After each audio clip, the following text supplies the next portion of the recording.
আমাদের সকালটা হয়েছে আজকে রাস্তাতে। সন্ধ্যায় কারেন্ট ছিল না, দুটোর দিকে হ্যাঁ, কারেন্ট ছিল না, তাই জন্য আমরা রাস্তায় ঘুমিয়েছিলাম। এই প্রথমবার বাবা চি এটা কি বলবো, এই প্রথমবার আমরা রাস্তাতে ঘুমিয়েছিলাম, কিন্তু বাইরে প্রচন্ড হাওয়া। এই দেখতেই পাচ্ছ রাস্তা, আর এই যে এখানে পুকুর।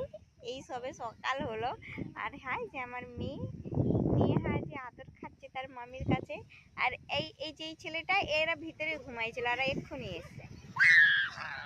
আমাদের কাছে এসে যোগদান দিয়েছে। আমি, আমার মেয়ে, আমার মা আর আমার বাবা ঘুমিয়েছিলাম। আর এই যে এটা তো ভোরের বেলা এসছে। আমরা সারা রাত রাস্তায় কাটিয়েছি, ভাবতে পারছি আমরা কত সাহসী আমরা।